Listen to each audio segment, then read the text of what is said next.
Hi, well, this is a sequel to my blog, which I started today at Acton Academy, but I got interrupted by Jeff because I had a meeting with him. And I was just waiting for him to get out of another meeting with some parents. Well, after all of that, I went with the family with whom I'm living here in Austin. Um, are three people, Jordan and Jennifer and Odin, which is a 2-year-old baby, their son. And I'm helping them in exchange of me living here. I'm helping them a little bit with Odin, like just watching him around while they do other stuff from time to time. And well, so today Jordan works at Michael Strong New School. So this school is called the Cavelli Strong School, which I can remember the first name of the Cavelli guy.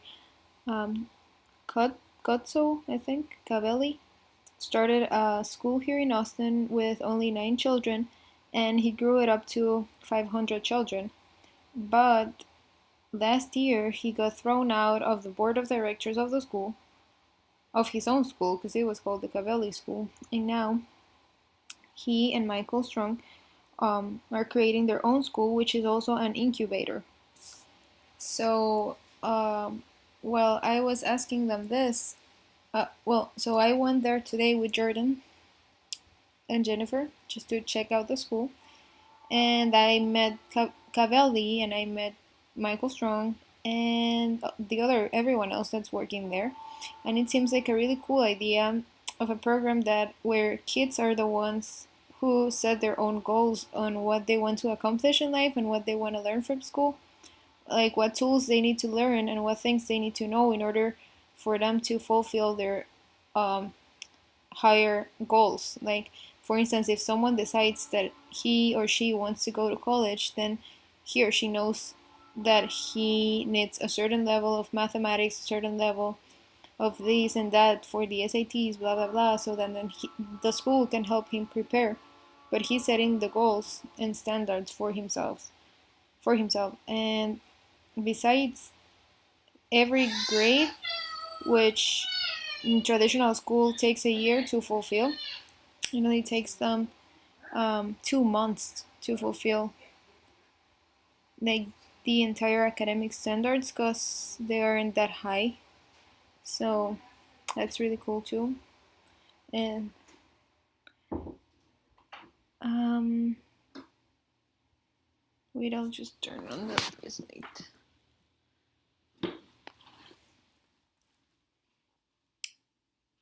So it was a really cool experience. I'm glad I'm here in this like community of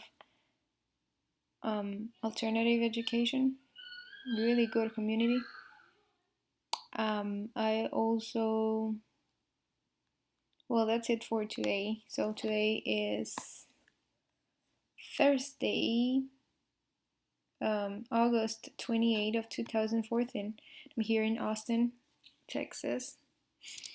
And oh, I didn't let you know. Oh, I didn't. I need to tell you something. Well, yesterday, while I was driving here to Austin, I was talking with this friend, the friend who was driving me here, and we were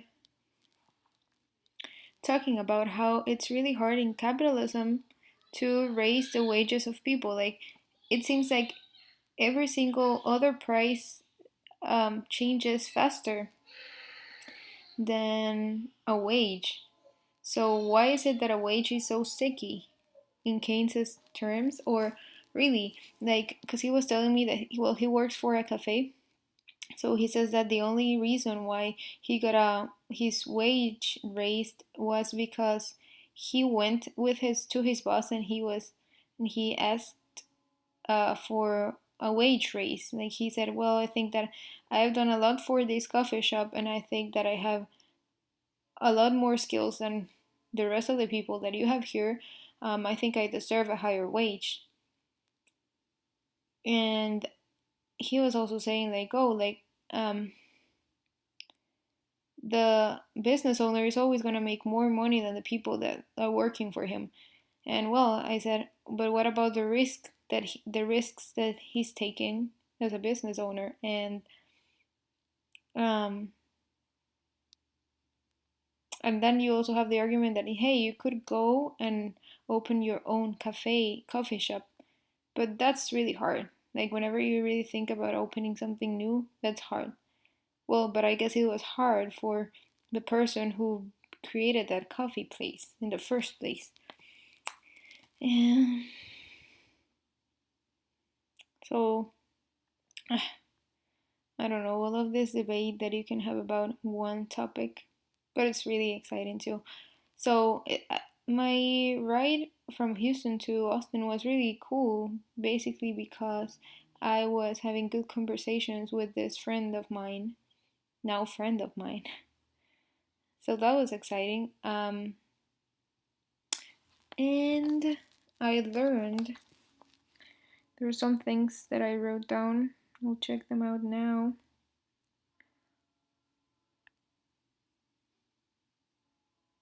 Well, we had a conversation about what rationality is. What does it mean to be rational or irrational?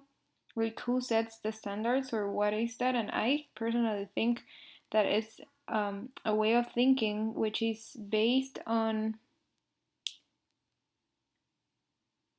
maybe it's probably based on some a prioristic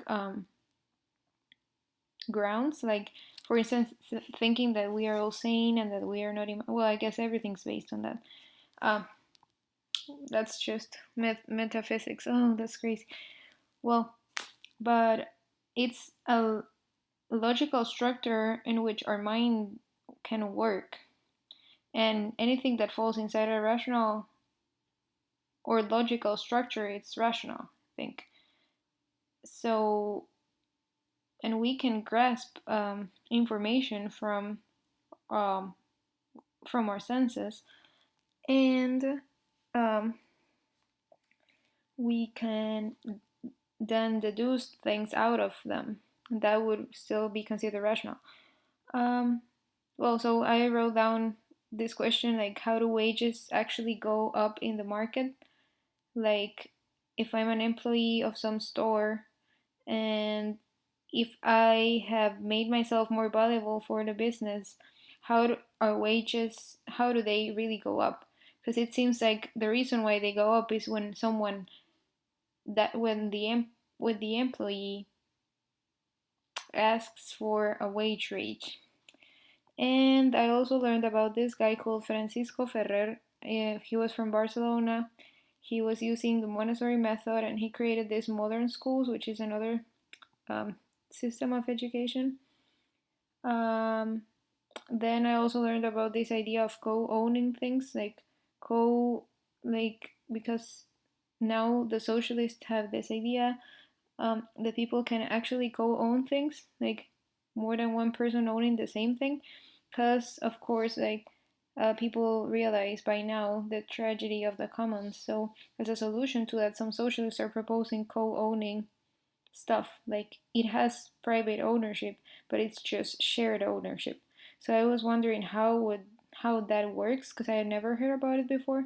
So it's called mutualism or something. Um, then we also had this conversation about how the environment affects you and you affect the environment. So we were talking about the self and how really there's no self um, without an environment, like without because the self is always interacting with other stuff. So, for instance, of course, I am an individual, of course, but then I need oxygen to survive. Like, there's no me without oxygen.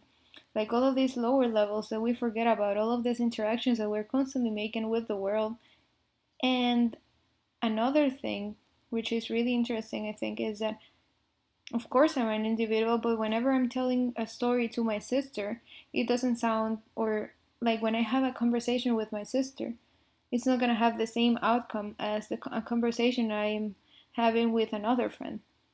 Just because everyone's so different that by that interaction, our responses and our conversations go out and turn to be different, even without us, even if we start the conversation in the same way.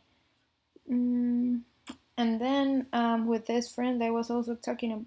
Well, he was arguing that property rights are ultimately not as fair as we think because of where they are coming from. So even in America, where people think that property was acquired fairly or fairlier at least than in other countries, with non-coercion or by voluntary exchange, um, he was asking me, no one can really um, claim that their cell phone is fairly owned by them. Or, well, no, that's not what he said. You can't really claim that a cell phone, any cell phone, is you got it from non-coercive sources. So even if you paid for your phone, you worked for it, you gain money, then you grab the money and exchange it for a phone. Some pieces of that phone were made in communist China, where people were um, well, that's not really a good example. Hmm. Yeah, because I don't think people work there for. Yeah, I don't think the government makes people work. But if the government in China would is forcing people to work on these factories in some way or another, then you would say that your cell phone was not didn't get to your hands through non-coercive um, ways. So I was just thinking about that too. What else was I thinking about? Well, I've been really enjoying reading Zen and the Art of Motorcycle Maintenance, and especially because I think it goes in a lot in line with how I think, like, or maybe it's just because I am interpreting it that way, just because that's how I already thought before reading it.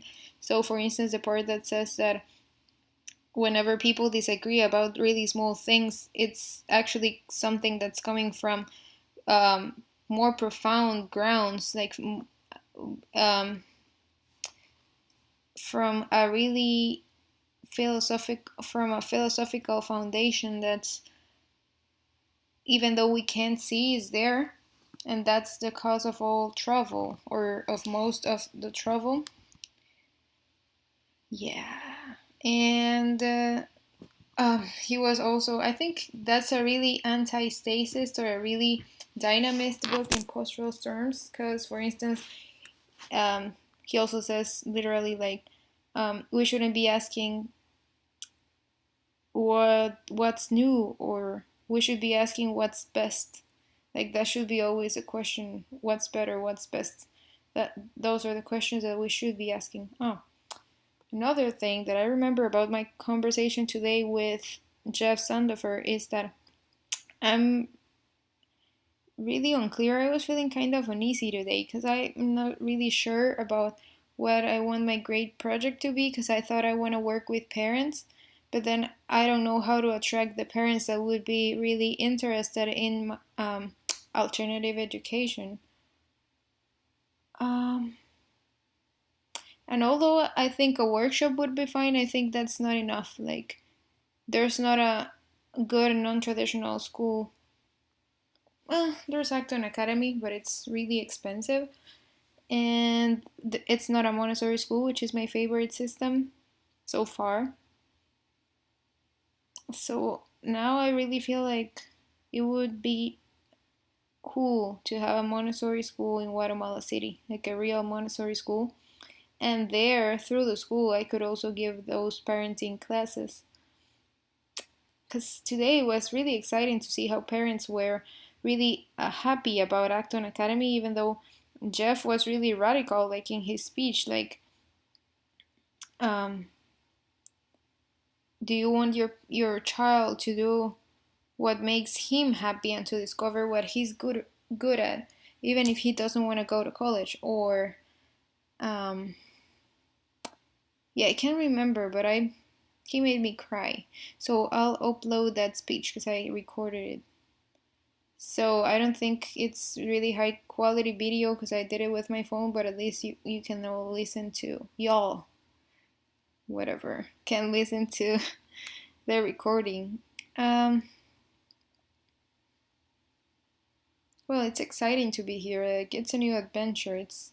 Austin is really different from Chicago. It's really different from Guatemala City, and it's even different from the coast. So it's gonna be a different, like, totally different experience. Mm. And today I went grocery shopping for the first time on my own and for my own. Buying food on my own for my own. First time I ever do that. And I went to Whole Foods, or Whole Paycheck. That wasn't cheap, but that's good. It's food that's gonna be good for me. Oh, it was kind of cool to go there because I went to the first Whole Foods that ever existed. Well, so that's it for today and for this week. And talk to you later.